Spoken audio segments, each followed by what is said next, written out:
Un saludo a todos. En esta oportunidad tenemos como invitado especial a Alejandro Gutiérrez. La idea es desarrollar el tema de la relación entre la agricultura y la economía. Alejandro Gutiérrez es muy conocido en el sistema agroalimentario venezolano. Tiene una trayectoria muy densa en todo lo que se refiere al sistema agroalimentario venezolano y a la economía en general y la economía agrícola en particular. Es economista de la ULA, tiene una maestría en Iowa State University, es profesor de economía y política agroalimentaria y de desarrollo económico en la Universidad de los Andes. Tiene más de 65 publicaciones arbitradas y capítulos y libros de publicación alrededor del tema del sistema agroalimentario y otras materias. Es miembro correspondiente por el Estado Mérida de la Academia de Ciencias Económicas y Sociales, y dentro de su trayectoria destaca fue el director fundador del Centro de Investigaciones Agroalimentarias de la Universidad de los Andes. Recientemente este centro cumplió 30 años y se hizo un evento muy significativo, pero ha sido una labor ininterrumpida, sostenida de investigación, de trabajos alrededor del sistema agroalimentario, y la revista de este centro es texto y consulta obligada de todas las personas que tienen interés en el sistema agroalimentario venezolano. Alejandro siempre ha estado muy cerca de todos los gremios agrícolas del país. En FEDEAGRO nos ha acompañado en las asambleas que hemos hecho en diferentes regiones del país y con diferentes temas, y es consulta obligada de todas las personas que de alguna manera refieren al sistema agroalimentario. La idea que tenemos en esta conversación con Alejandro es, yo diría que diferenciar un poco el tratamiento que tiene la agricultura desde el punto de vista de la economía del país, en el sentido de que hay muchos de nosotros que consideramos que la agricultura es condición de desarrollo y que la agricultura tiene funciones más allá de la de ser un simple suplidor de alimentos a los procesos industriales y al consumo directo, sino que tiene múltiples áreas que favorecen el desarrollo económico del país. Y entonces aquí es conversar con Alejandro en el sentido de no asumir como un dato las políticas y los proyectos que tiene la economía, sino que qué condiciones y qué políticas demanda la agricultura para su desarrollo y su desenvolvimiento en el país. En los últimos 2 programas yo he iniciado las conversaciones con las personas que han conversado con nosotros sobre el hecho de que diferentes economistas del país pronostican un crecimiento de la economía en este año por lo menos por arriba del 10%. Y eso es básicamente por el impulso que el sector petrolero que arrastraría al resto de los sectores. No obstante, la agricultura pudiera alimentarse del hecho de que mayor ingreso per cápita significaría mayor consumo. Pero generalmente cada vez que se atiende el consumo, se satisface con las importaciones más que con la producción nacional. Entonces, la idea que tenemos es de alguna manera ver si estas situaciones que prevalecen en el sector agrícola nos van a permitir a nosotros un comportamiento este año por encima de lo que se ha venido registrando en los últimos años. Es decir, la agricultura también va a ser recipiendaria de la evolución que tiene la economía en el país con el impulso que va a tener el sector petrolero de acuerdo a la situación que estamos viviendo. Bueno, un saludo a toda la audiencia de Al Grano y Conciso, y muchas gracias por la invitación de Germán Briceño, amigo de muchos años, con el que permanentemente intercambio opiniones y documentos de trabajo sobre el sistema alimentario venezolano. Bueno, fíjate, la agricultura creció durante la época de bonanza petrolera hasta el 2008, fundamentalmente entre 2003 y 2008. A partir de 2009 comienza un periodo de caída muy fuerte que se prolonga hasta 2020.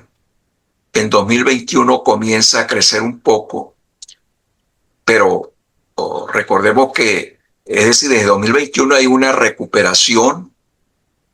Diríamos que en promedio, entre 2021 y 2025, la producción agrícola, el Producto Interno Bruto Agrícola por habitante creció al 4,5% anual, pero la economía nacional, que también comienza a recuperarse de una caída muy fuerte, ¿no?, de más del 70% del Producto Interno Bruto por habitante, 65-70%, dicen los economistas que se dedican a la parte macroeconómica, desde su pico en 2012 hasta 2020, que fue el año de la pandemia, de encierro, de caída de la producción, el Producto Interno Bruto por habitante de Venezuela cae 65-70%. La agricultura también cae fuertemente, por ahí en cifras muy parecidas. En el 2019 entra en vigencia una nueva política económica. El gobierno da un viraje, acosado por la hiperinflación, por la crisis, los controles, la escasez, la falta de divisas, y da un viraje en su política económica y hace una liberación de facto de los precios, legaliza las transacciones en dólares, elimina los monopolios de importación de insumos agrícolas, materias primas agrícolas que luego revendía, y vamos hacia una apertura comercial, una política comercial menos rígida que la que teníamos, y eso viene también con una política macroeconómica de mayor prudencia fiscal, y todo eso se hace, es decir, el gobierno monta un ajuste, un programa de estabilización económica muy desordenado y con pocos recursos, o sin recursos prácticamente, sin financiamiento del Fondo Monetario Internacional, y comienza a mejorar la situación porque se eliminan controles, pero el programa macroeconómico también requería de mucho control sobre la liquidez monetaria. Entonces, cuando viene la tasa de encaje legal, que llega a unos niveles estratosféricos de 80%, 73%, como está en la actualidad, es decir, de cada 100 bolívares que se depositen en la banca, 73 están en este momento esterilizados, que la banca no puede hacer intermediación financiera. Eso con el objetivo de que no creciera la liquidez monetaria para no alimentar el proceso inflacionario. El programa empieza a rendir algunos frutos en cuanto a que empiece la economía a crecer lentamente, todavía muy lejos de los valores pico, ¿no?, de los valores más altos. Por supuesto que es un ambiente mejor que el que existía. La gente pierde el miedo de transar en dólares, el miedo a que lo metan preso. Los productos empiezan a aparecer en los supermercados, en las estanterías, y se acaban los bachaqueros, por ejemplo. Empieza a mejorar los ingresos petroleros, hay un poquito más de divisas que se gastan interviniendo en el mercado cambiario para estabilizar o devaluar el tipo de cambio oficial a una tasa menor que la tasa de inflación venezolana y del diferencial de tasa de inflación de Venezuela con sus principales socios comerciales. Es decir, se aprecia, se sobrevalúa el tipo de cambio, lo cual significa que la producción nacional pierde competitividad. Pero el objetivo era estabilizar o reducir el crecimiento del precio de los productos importados, para también alimentar la reducción en la tasa de inflación. En el 2022, Venezuela sale de la hiperinflación, enero del 2022. El programa, repito, se hace sin financiamiento internacional, de manera tal que todo el peso de ese ajuste recae sobre la clase trabajadora. Alguien paga la cuenta. En economía no hay almuerzo gratis, primera lección de la economía. Alguien siempre paga la cuenta y terminamos pagándola a los trabajadores venezolanos, ¿no? Con una pérdida de ingresos real muy fuerte. Pero entonces, en ese contexto, el sector agrícola comienza a crecer y se empieza a recuperar la producción de cereales, caña de azúcar, la producción avícola, empieza a crecer también un poco la producción ganadera de leche, la porcina, algunas hortalizas. Sí, el mercado comienza a moverse, repito, todavía a pesar de ese crecimiento entre 2021 y 2025, estamos muy lejos de los niveles más altos que conseguimos en el año 2012 y 2008, que fueron los años estelares en cuanto a tamaño del Producto Interno Bruto en la época de bonanza petrolera que vivió el país.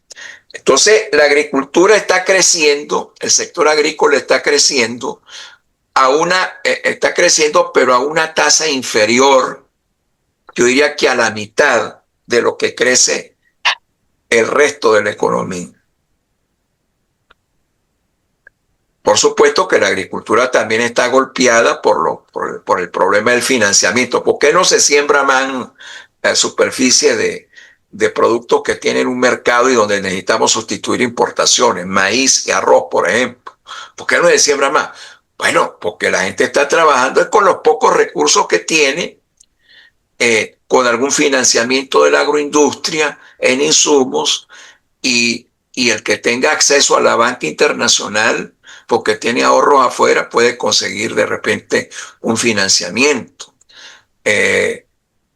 Así se está moviendo la economía en general, y en el marco de una crisis de los servicios públicos que también afecta al sector agrícola.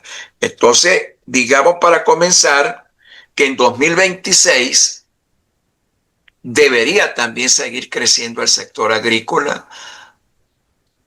Probablemente va a haber un aumento de la demanda de alimentos sin duda alguna. Yo creo que esas cifras de crecimiento del Producto Interno Bruto total en el orden del 10%, 12% son factibles. Va a crecer el consumo privado. Va a haber en los próximos días, se deberá anunciar un aumento de salarios o un aumento del ingreso laboral. Eso va a reanimar la demanda, el consumo privado, que no despega con fuerza porque el poder adquisitivo de la población es muy bajo, ¿no?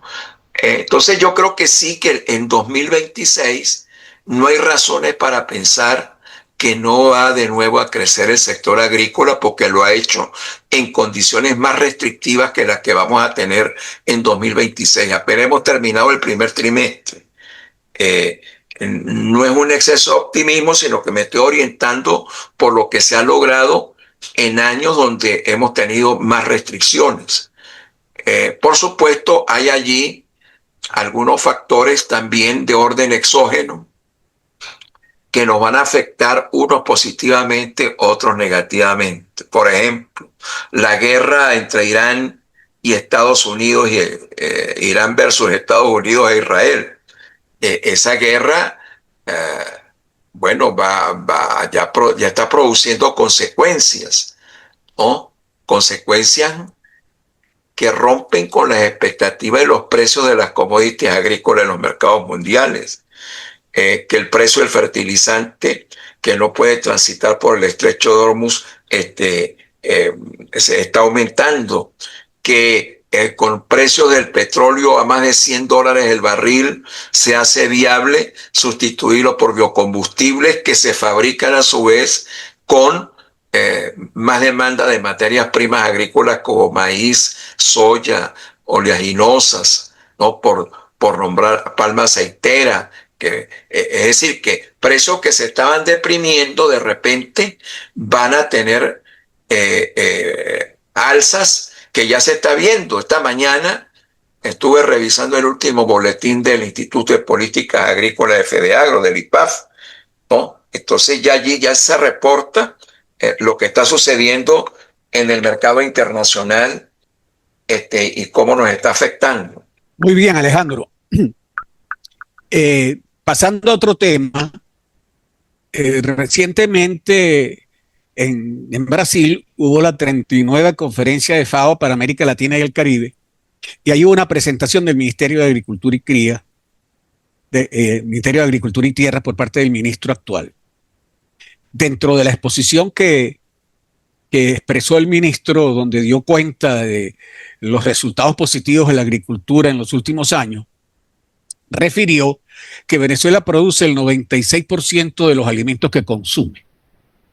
Igualmente, entre otras cosas, refirió que se han beneficiado alrededor de 431.324 agricultores con títulos de propiedad en cerca de 15 millones de hectáreas. Estos 15 millones de hectáreas, si los comparamos con lo que es la siembra de la agricultura vegetal, que es alrededor de 1,5 millones de hectáreas, dejaría varias porciones de tierra en baldío, ¿no? Pero estas cifras, solamente estas dos, por no referir a todos los comentarios que hizo el ministro, dibujan una situación óptima de crecimiento y proyección, no solamente de la agricultura, sino del sistema agroalimentario nacional y sobre todo de la seguridad alimentaria. Bueno, decir que el 96% de los alimentos se producen en el país pudiera ser cierto. Quizás lo que habría que completar es que parte de los alimentos procesados por la industria nacional se hacen con materia prima importada. Pero, digamos, estas cifras que dibujan esta situación coinciden con la expresada, o tú coincides con esta apreciación que se tiene del sistema agroalimentario venezolano expresada en esta conferencia de la FAO. Bueno, esa cifra, bueno, el aceite que se produce en Venezuela tiene marcas nacionales, el aceite vegetal.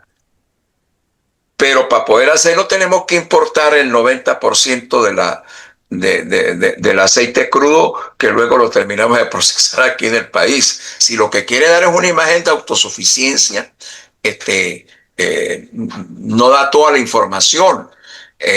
Nosotros todavía el maíz importamos el 50%, a pesar de que ha habido una cierta recuperación, todavía importamos el 50% de las necesidades de maíz, quizás menos de maíz blanco, pero más de maíz amarillo que se necesita para la industria de alimentos balanceados para animales. La soya prácticamente la importamos el 100%, creo que se produce un 2 o 3% de los requerimientos aquí dentro del país. El trigo es 100% importado. El azúcar, a pesar también de la recuperación de la producción que ha habido en la producción agrícola de caña de azúcar y de la molienda de la caña de azúcar nacional, debemos estar importando 40-50% todavía.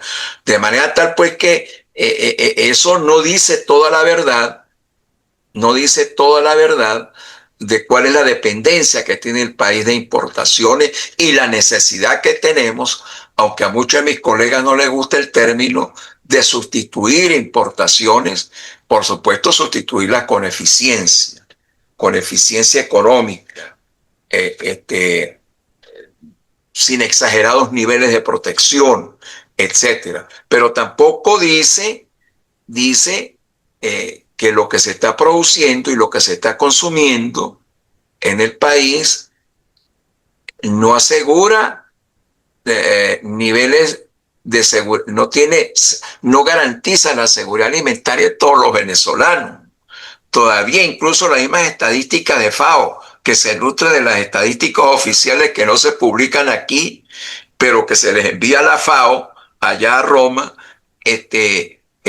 a pesar de que recoge el mejoramiento de la producción agrícola y que han crecido las importaciones de alimentos, la disponibilidad de alimentos todavía está para el habitante promedio venezolano, la disponibilidad de calorías persona a día todavía revela niveles de insuficiencia en el promedio. Ahora, si usted toma en cuenta también la regresividad en la distribución del ingreso, se da cuenta que los pobres, ¿no? Los niños de las escuelas pobres no tienen acceso a suficiente comida. Los hogares más pobres no tienen acceso a una ingesta de calorías, de nutrientes, etcétera, que les garantice su seguridad alimentaria. Entonces, seguridad alimentaria sigue siendo un problema relevante que tenemos que atacar, y el gobierno, al menos hasta ahorita, a pesar de las expectativas positivas que hay a raíz de lo sucedido en el 3 de enero, el gobierno no tiene todavía suficientes recursos con que empezar a hacer política agroalimentaria, y lo que uno ve es que lo único que quedaba de asistencia alimentaria, como las bolsas CLAP, el CLAP está muerto. Yo no sé si esto es exagerado decirlo, pero yo converso con la gente que recibe los CLAP, y aquí en Mérida hay más de 6 meses que no se recibe la bolsa CLAP. Entonces, ¿qué pasó con los CLAP? Se está distribuyendo en Caracas, se está distribuyendo en otras zonas del país. Las noticias que yo tengo es que no se está distribuyendo y que nadie habla de eso, ¿no? Antes de venir a este programa estaba hablando con una persona que participa en un consejo comunal. Me dijo, profesor, en Mérida tiene ya casi un año que no llega el CLAP. Entonces, nadie habla de los CLAP. Con todas las críticas que pudieran tener los CLAP, yo no dudo que era una ayuda para sectores de los niveles de bajos ingresos, con todas las deficiencias del programa. Porque es que hasta estas alturas no ha habido aumento del ingreso laboral, salvo los $30 que le pusieron al bono de guerra para los empleados públicos el mes pasado, ¿no? Entonces, el consumo, la gente vive al día y con déficit, ¿no? Y esperando que haya un anuncio en materia de sueldos y salarios o de ingreso laboral, si no es que se va a aumentar el salario por las restricciones legales que hay. Entonces todo el mundo está a la expectativa. Sí. Fíjate una cosa, Alejandro, tú mencionabas ahorita que habían unos rubros de agricultura que estaban creciendo en los últimos años. Digamos que el tope de crecimientos históricos y de récord históricos de producción ocurrieron entre 2008 y 2009. Ahí producíamos nosotros 9 millones de toneladas de caña, 3 millones de toneladas de maíz, y tienes razón cuando tú refieres que a pesar de que se está recuperando desde el 20, que fue el año más crítico desde el punto de vista de crecimiento de la producción del sector, hay un conjunto de rubros que han venido sosteniendo, o sea, han venido recuperándose a buen ritmo. Y coincidencialmente, parte de esos rubros son rubros semipermanentes y permanentes que requieren una inversión considerable, como el caso de la palma aceitera, el café, el cacao y la caña de azúcar. Esos son rubros que requieren alta inversión y que tienen empiezan a producir, en el caso de la caña, año y medio, 12, 14 meses, pero en el resto de los rubros hasta 4 años para empezar a producir. Otra cosa que pasa con los rubros que están creciendo es que el mayor crecimiento se da por incrementos en la productividad, más que por incrementos en la superficie. Es decir, estamos obteniendo mejores rendimientos en los rubros tradicionales y estamos sin incorporar más superficie. Más bien la superficie se ha reducido. Y la otra cosa es que la producción se concentra en productores que se autofinancian, como tú lo señalabas. O sea, el mayor esfuerzo en la producción se está hecho a pulmón propio de los agricultores, pero eso tiene un límite. Y ese límite está condicionado por algunos factores, entre ellos la rentabilidad de los rubros agrícolas. No siempre los precios de los productos agrícolas remuneran el esfuerzo productivo. Entonces se entran ahí en deseconomías que luego inciden en los volúmenes de producción. Mi pregunta se refiere entonces a este crecimiento. ¿Es posible mantener en el crecimiento de los 3 últimos años sin auxilio financiero? Tú bien lo decías. Se habla de que el tamaño de la economía no da para más. Que el financiamiento que llega a la agricultura, que puede estar por los 300, 400, 500 millones de dólares, es a lo máximo que podíamos esperar. Entonces, ¿cómo crecer con esas restricciones sin nombrar otras que tú no las referiste, pero que están alrededor de ese tema, como es el caso de la incidencia que tiene el abastecimiento de gasoil en la producción y en la superficie? Eso nos afectó mucho este año en varios renglones, en el año 25. También el efecto que tiene el contrabando y las importaciones que compiten con la producción nacional. En fin, hay un conjunto de otros factores, el tema de seguridad que ha recrudecido en los últimos meses. Es posible que sin contar con estos recursos de orden financiero y con otras políticas de abastecimiento de insumos y de combustible podamos mantener el crecimiento que hemos tenido desde el 21 al año 25. Podemos seguir creciendo, pero muy lentamente, como lo hemos venido haciendo estos años. Es decir, el sector agrícola no capta inversión extranjera como puede captarse en otros sectores de la economía, para que vengan auxilios financieros. Debo llamar la atención que es a pulmón propio lo que se está haciendo. Eso quiere decir que quien no tenga un mínimo de recursos no puede producir, tiene que salir de la actividad y dedicarse a otra cosa. Lo cual significa que esta recuperación económica, que repito, nos pone todavía en niveles que están muy lejos de los valores pico que tuvimos en el Producto Interno Bruto total y en el Producto Interno Bruto agrícola. Pero bueno. Eso está pasando ahorita, Alejandro, eso está pasando. Sí. Nosotros tenemos menos superficie, menos explotaciones y menos productores produciendo en condiciones normales. Yo ponía un ejemplo en estos días de que con cifras del Ministerio de Agricultura y Tierras, nosotros entre el 2010 y el 2023, que es la última cifra que tenemos disponible del Ministerio, por lo menos de lo que el Ministerio refiere a FAO, y nosotros citamos a FAO, se han desincorporado 480.000 hectáreas de maíz, que es el rubro más importante de la agricultura venezolana. Eso significa menos productores, menos superficie. Entonces, la limitación es severa, es grande en esos renglones. Claro. Mira, y eso me trae a colación, Alejandro, lo de la cartera agrícola.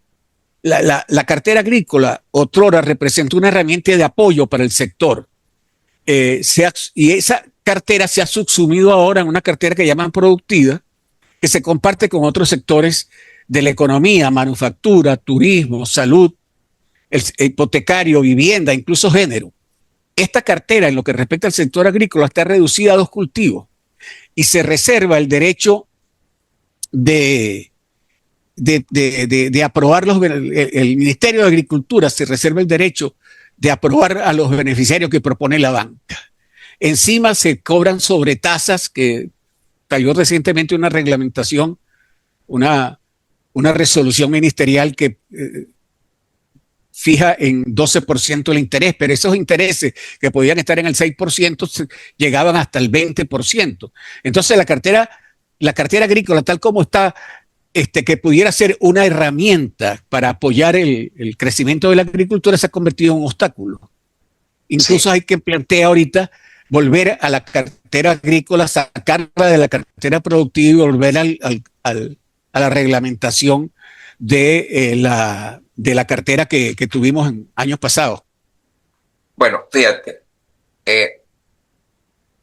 primero puede producir el que tenga recursos o acceso a recursos. Los pequeños productores quedan fuera de esa posibilidad, de manera tal que el crecimiento que estamos teniendo a un ritmo menor que el resto de la economía nacional, que nos pone todavía muy lejos de los niveles pico, es un crecimiento muy regresivo en la distribución del ingreso. Allí retrocesos graves. O sea que hay una porción de excluidos y el gobierno se quedó sin recursos para hacer política agrícola. El gobierno no tiene recursos para garantizar precios. Todo eso que es esas reuniones que se hacen con los productores son acuerdos de buena fe. Así firmen un acta, pero el gobierno no tiene con qué garantizar. Decir, hay una excelente cosecha, yo la compro. No, el gobierno no tiene plata para eso, ¿no? Ahora, el tema del financiamiento, para que ustedes tengan una idea. Diciembre de 2025, la cartera total de la banca, la cartera crediticia de la banca, para toda la economía, fue de 3.000 y pico de millones de dólares. Si el Producto Interno Bruto Agrícola de Venezuela es de 110.000, el Producto Interno Bruto total de la economía, el tamaño del mercado es 110.000 millones de dólares, usted divide 3.000 entre 110.000 y le va a dar que eso es menos del 3%. Eso es o sea, la relación créditos totales en la economía sobre el Producto Interno Bruto es de menos del 3%. ¿Usted sabe cuál es el promedio para América Latina? Según cifras del Banco Mundial, es 50%. Es decir, que esta es una economía que no tiene apalancamiento financiero. Entonces, usted no puede sembrar más. Usted va a sembrar arroz y maíz, que son cereales básicos, muy importantes. Arroz y maíz debe ser como el 20, el 25% de la disponibilidad calórica del país, de calorías del país y de proteínas, más o menos por allí también. Bueno, son rubros estratégicos para asegurar una oferta, una disponibilidad de alimentos para el país. Bueno, arroz y maíz, con lo que estamos sembrando, que no son los niveles más altos, si todo se financiara, se debería llevar unos 800 millones de dólares, arroz y maíz nada más. No estoy hablando de con la superficie. Usted tiene que meterle una hectárea de maíz, una hectárea de arroz, usted tiene que meterle $1.500, $1.600, saque la cuenta, ¿no? Entonces, así es. Eso equivale a 25-30% de la cartera crediticia total. O sea, eso de volver a la cartera crediticia puede ser un planteamiento de los gremios agrícolas. Yo le veo pocas posibilidades en la realidad económica actual, y mientras Venezuela no se inserte en el sistema financiero internacional. Nosotros estamos todavía sancionados en el sistema financiero internacional. Somos un país moroso. La deuda externa no la hemos pagado. Ninguna banca privada internacional le va a dar crédito al gobierno todavía. El Fondo Monetario Internacional apenas está entrando en contacto con el gobierno nacional, y por eso es que empiezan a salir las cifras del Banco Central de Venezuela para acabar con la morosidad en estadística, porque el Fondo Monetario Internacional tiene que saber cómo está funcionando la economía, etcétera, ¿no? Todavía eso nos va a llevar tiempo. Sí. Entonces, por eso digo que en 2026 va a volver a crecer el sector agrícola, va a volver a crecer la industria de alimentos, pero por debajo del potencial que tiene, porque tiene demasiadas restricciones, todas esas que tú enumeraste. No hay financiamiento suficiente, no se siembra más. Bueno, no se siembra más porque no hay financiamiento suficiente. Siembran, y entonces sembrar y cosechar requiere gasoil, y bueno, uno supondría que con las nuevas relaciones con Estados Unidos, las relaciones del tutelaje con Estados Unidos, vamos a tener acceso a crudo liviano que se mezclará con el crudo de la faja, el crudo pesado de la faja del Orinoco, y que debiera haber una mayor oferta de combustibles, entre eso es el gasoil, para la agricultura, para la agroindustria, para los sectores productivos, que ahí hay una gran escasez, etcétera. Ahora tenemos el problema de que la violencia en las áreas rurales volvió a aparecer. Entonces, un productor agrícola para ir a su finca tiene que pagar un guardaespaldas. Este es el O momento en una que vacuna. o una vacuna, eso es un impuesto, es el equivalente a un impuesto, ¿no? O sea, hay un conjunto de restricciones.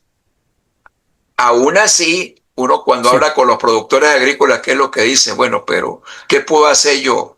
Ayer en la noche estaba tomando café con un productor, un ganadero de Barinas, y me dice, bueno, yo no puedo dejar mi finca, es lo único que tengo, es lo único que medio me da de comer, de manera tal pues que en el medio de todas esas circunstancias difíciles, me decía, mira, yo traje aquí un brasileño para que me asesorara en forrajes. Y él me dijo, bueno, el plan que usted tiene es muy bueno, pero usted tiene que dividir todo lo que tiene en pasto en unos 90 potreros. Es decir, tiene que hacer una inversión. Y él le dije, lo siento mucho, pero yo no puedo hacer esa inversión porque tengo miedo de que la pierda, porque si alguien se me mete en la finca, yo esa inversión la voy a perder, ¿no? O sea que el tema de la seguridad jurídica también es un tema importante. Yo creo que allí han habido avances también desde 2019. Han habido avances, pero no hay una declaración contundente del gobierno que diga que se prohíbe y que el que lo haga va a ir preso. Porque hay que respetar el derecho de Sí, propiedad. Entonces, yo esa declaración contundente del gobierno no la he visto. A pesar de que reconozco sí. que los brotes que han habido por allí, el mismo gobierno, la Guardia, ha ido a sacarlos. Pero, por ejemplo, la Universidad de los Andes tiene una invasión en una finca que es propiedad pública, porque la Universidad de los Andes es una institución pública, hay unas decisiones judiciales y nadie la ha podido ejecutar. Entonces, ¿dónde está la seguridad jurídica de la tenencia? O sea, hay inseguridad personal y hay un problema de inseguridad jurídica. Con todo eso tienen que lidiar los productores agrícolas, ¿no?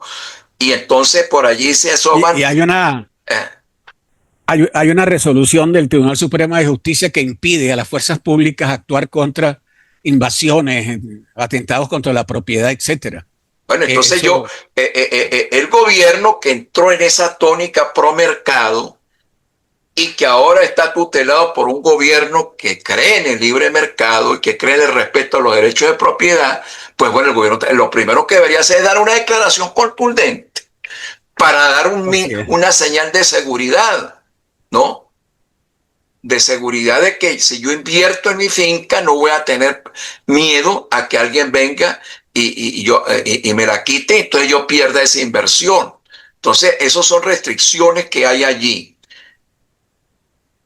Alejandro, vamos a acelerar un poquito. Me quedan tres preguntas que creo que son importantes y tenemos muy poco tiempo. La primera tiene que ver con la política comercial de Venezuela, la política comercial agrícola. Venezuela abandonó el bloque de la Comunidad Andina en el año 2006 y apostó por Mercosur, donde fue primero miembro asociado y posteriormente miembro pleno.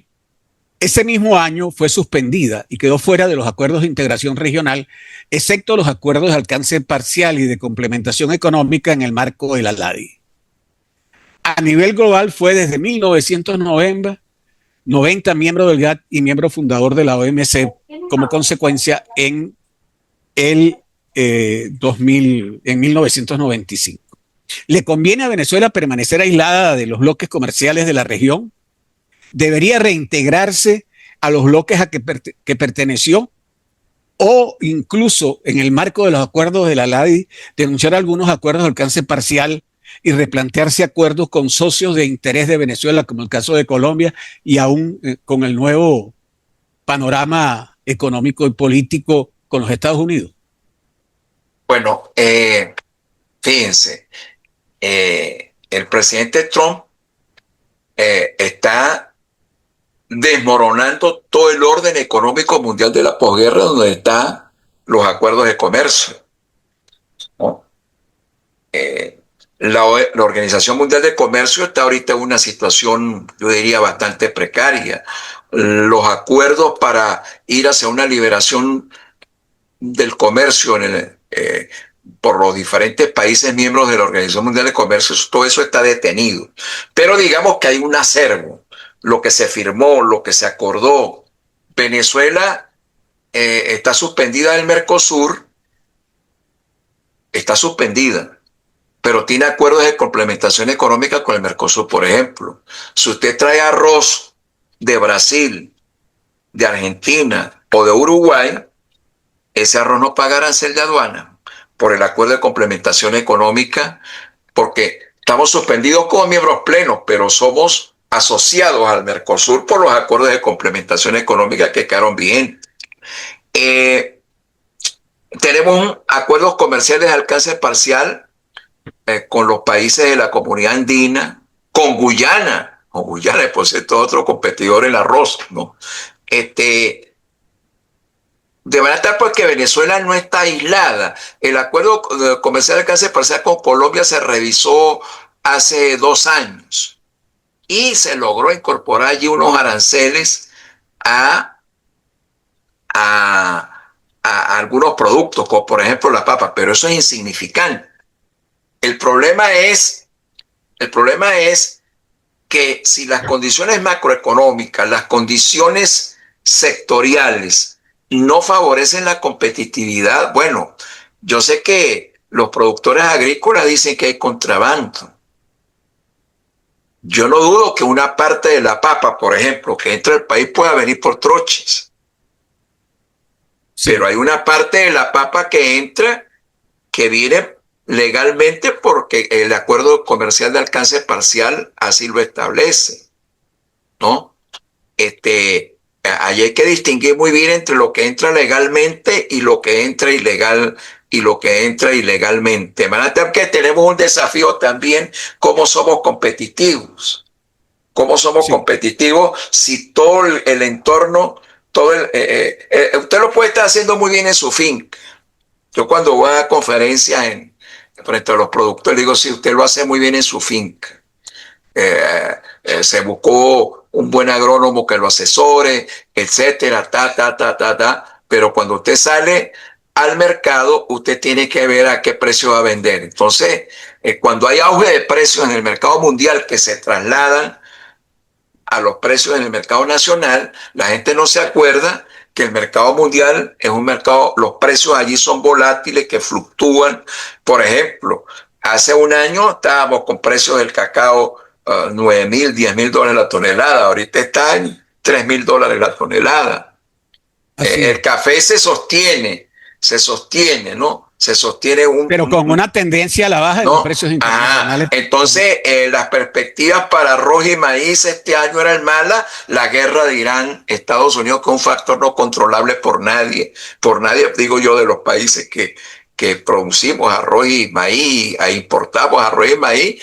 Bueno, la agroindustria tiene que saber, la agroindustria nacional tiene que saber que las importaciones de maíz y arroz van a tener que hacer a precios mucho más altos y que es mejor llegar a acuerdo con los productores nacionales para asegurar una producción suficiente de carácter nacional.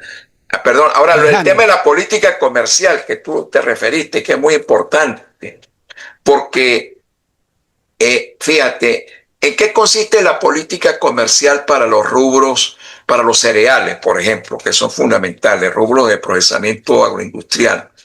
El gobierno no lo dice explícitamente, pero ahorita llegaron los de arroz, llegaron a un acuerdo avalado por el gobierno, por la agroindustria, sobre 40 centavos el kilo de arroz húmedo, vamos a decirlo así, arroz paddy húmedo,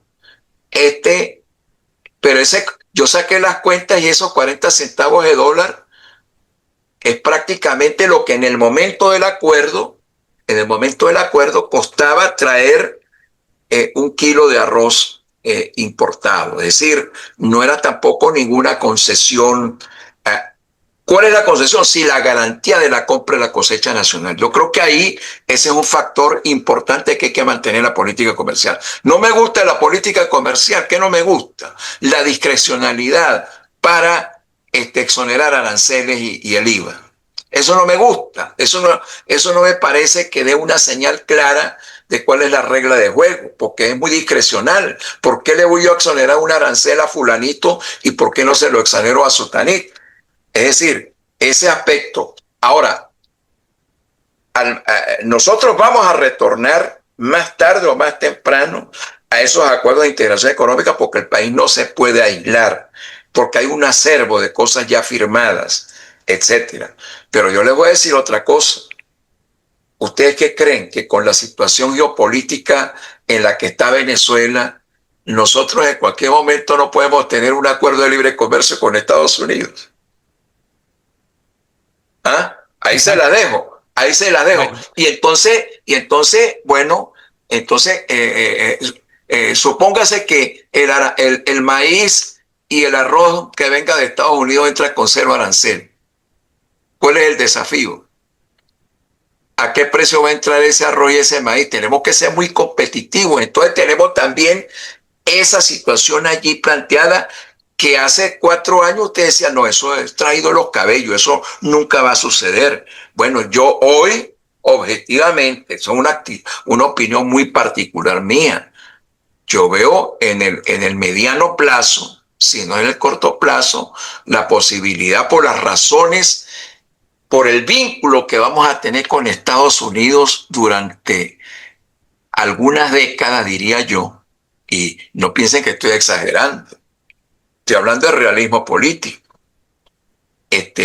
Entonces, no es descabellado que tengamos un acuerdo comercial con Estados Unidos. ¿Qué va a entrar allí libre de aranceles y qué no va a entrar libre de aranceles? Eso no lo voy a discutir ahorita. Yo lo dejo allí como una posibilidad. Y también lo planteé en la conferencia que di en el Congreso del Maíz y del Arroz, delante del rector Rago de la Universidad Central de Venezuela, el tema que tiene que ver con la cooperación. Nosotros, las universidades venezolanas, los gremios agrícolas, tenemos que unirnos para buscar cooperación técnica y científica de las universidades norteamericanas, para que trabajen con las universidades nacionales y para que podamos derramar conocimiento y progreso tecnológico sobre el sector agrícola venezolano. Eso estaba paralizado por las malas relaciones entre Venezuela y Estados Unidos, pero ahora las relaciones son plenas y de amistad. Entonces, bueno, tenemos que jugar en ese nuevo contexto y tenemos que aprovechar las posibilidades que hay. Excelente, Alejandro. Creo que esa opinión es contundente. Fíjate, Alejandro, voy terminando ya. Es importante que refiramos el asunto de la formación de los precios a nivel del productor. Los precios al productor agrícola por muchos años los fijó el Ejecutivo.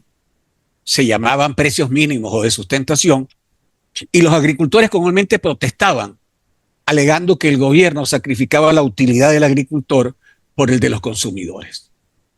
Cuando se montaron todos los controles que tú referiste al inicio, parte importante de los controles de la economía, el gobierno dejó de fijar los precios a los agricultores y también a los productos agrícolas terminados.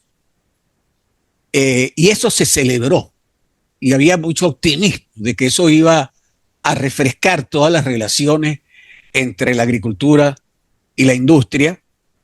No obstante, en el transcurso del 21 y el 22, la industria de importantes rubros básicos adoptó el papel que anteriormente cumplía el gobierno y empezó a fijar los precios unilateralmente y en varios casos cartelizándose en perjuicio de los agricultores.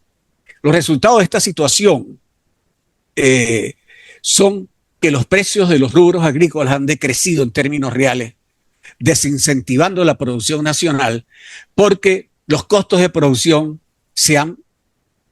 han crecido exponencialmente.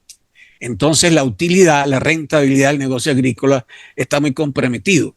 Y eso es una limitación que también hay que anotar y acotar para los efectos del crecimiento. Para los efectos del crecimiento, de la producción. A tu juicio, ¿cuál es la política de precios que debe seguir la agricultura, sobre todo de los rubros industrializados en el país, en los cuales, fíjate tú, en el caso del maíz, recientemente para la cosecha que se inicia este ciclo, que está por iniciarse, ya hubo una especie de precio acordado en el cual el ministro fijó el precio, habida cuenta de que no hubo entendimiento entre agricultores e industriales. Sí, pero ese precio, si se refiere al precio del arroz, ese precio no está lejos de la realidad del mercado y de la política. Me refiero al del maíz de la próxima zafra. Bueno, sí, él anunció allí en Barquisimeto, yo estaba presente cuando él anunció que estaban pensando en 36 centavos de dólar por kilogramo. Pero eso era la situación hace 15 días. La situación del mercado mundial del maíz y del arroz en este momento es totalmente diferente. El avance de la guerra y la posibilidad de que la guerra se prolongue cambia los términos del mercado mundial, y si eso se mantiene y se sostiene, eso está incidiendo en los precios de los fertilizantes. En Estados Unidos estaban tomando decisiones sobre sembrar más soya que fija nitrógeno porque los fertilizantes, el precio se disparó, como lo refiere muy bien el boletín del IPAF, ¿no? El último boletín del IPAF. Es decir pero los fletes van a subir también. O sea, el petróleo está a $100 el barril. Entonces, vamos a tener probablemente, con mucha probabilidad, precios del maíz y precios del arroz superiores a lo que estábamos previendo hace 15 y 20 días. Esos 36 centavos de dólar, a mi juicio, se van a quedar corticos.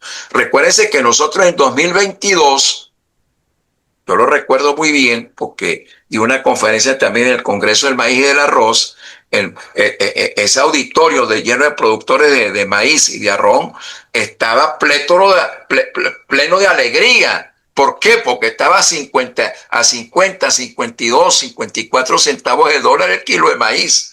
O sea, estoy hablando del año 2022. Entonces, ¿qué digo yo? Nosotros tenemos que aprender a jugar primero el costo alterno de importación más los aranceles OMC que se nos permitan y la garantía de la compra de la cosecha nacional. Sin discrecionalidad.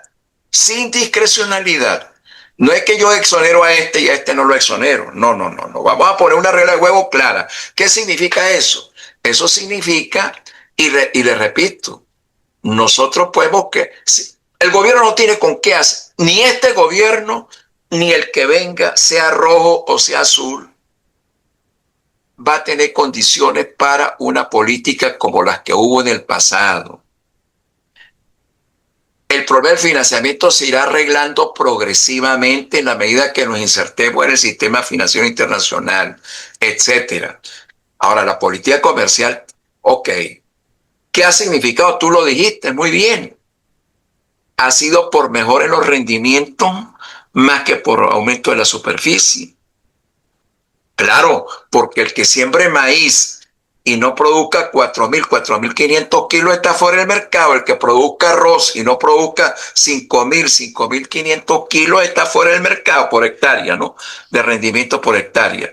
Entonces, pero tenemos que tener una regla de juego clara que nos obliga a ser más eficientes. Sí, ¿quién puede ser más eficiente en este contexto? El que tenga recursos. Yo no veo posibilidades en el corto plazo para que el gobierno venga con políticas de apoyo al sector agrícola, pero tiene que garantizar la compra de la cosecha nacional.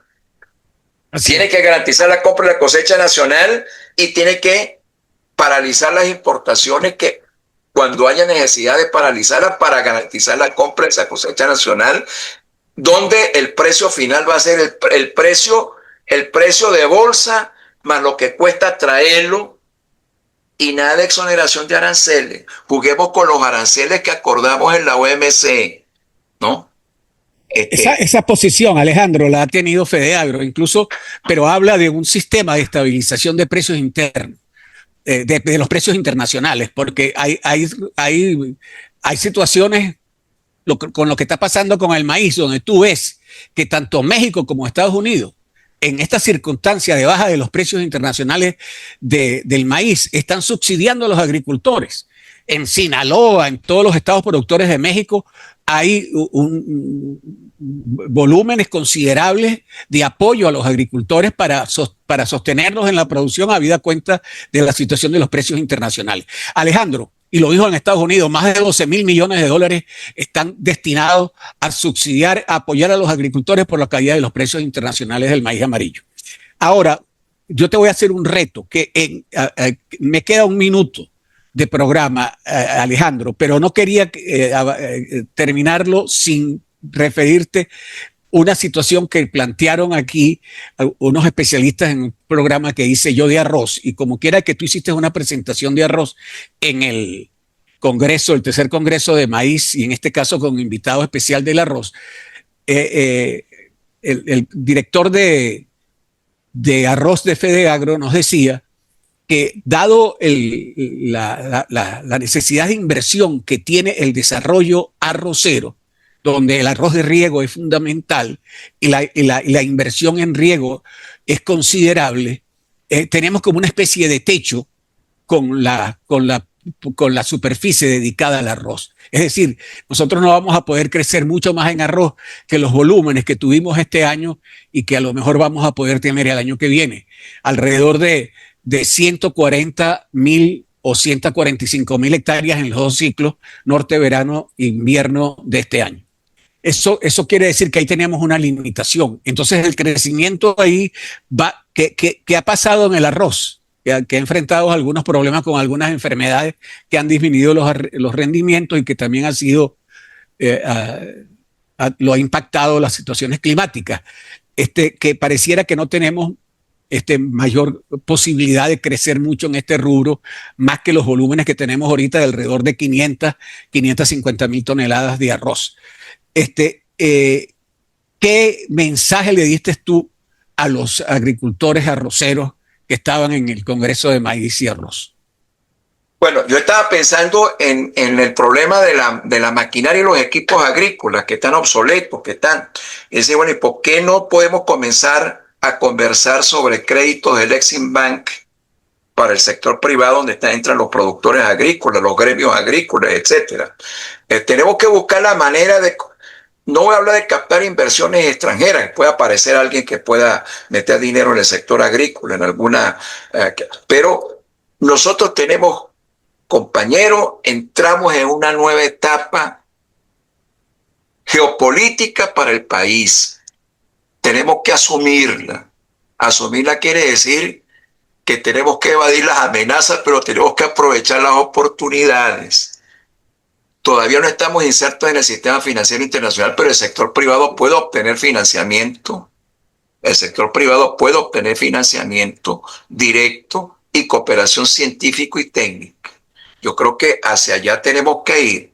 Entonces, yo estaba pensando en términos de maquinaria y equipos agrícolas, que el Exim Bank financia a sus exportadores. El Exim Bank de Estados Unidos, que es el banco de financiamiento y de fomento de las exportaciones norteamericanas.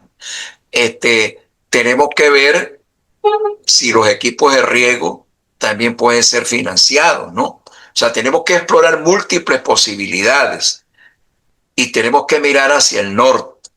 Y hay que considerar también para los productores de arroz el problema eléctrico, porque muchas de los equipos de riego trabajan con electricidad, no solamente con combustible. Sin resolver el problema eléctrico. Eso nos está afectando enormemente. Sin resolver el problema, si el país no resuelve el problema eléctrico, la economía podrá crecer lentamente, pero algunas cosas, pero el petróleo necesita electricidad. El sector agrícola necesita electricidad, el sector agroindustrial necesita electricidad, el bodeguero necesita electricidad, el comercio pequeño y grande necesita electricidad. Entonces, sin eso estamos limitados. Allí hay que hacer un gran esfuerzo. Ahora, tenemos que normalizar la situación política del país para poder ir a los grandes financiamientos. Préstamos del Fondo Monetario Internacional, del Banco Mundial, del Banco Interamericano de Desarrollo, de la Corporación Andina de Fomento, etcétera. ¿No? Eso es lo que se nos viene y tenemos que estar preparados para eso. Alejandro, yo te agradezco mucho esta conversación que hemos tenido. Yo creo que abordamos temas de mucho interés para los agricultores en Venezuela y para algunos rubros en específico. Creo que ha sido muy nutritivo esto. Me quedaron algunos temas que no pudimos desarrollar, pero yo creo que esta es la primera vez y no la última que vamos a poder comenzar contigo. Te agradezco mucho tu tiempo y tu dedicación a este espacio. No, muchas gracias y bueno, siempre a la orden.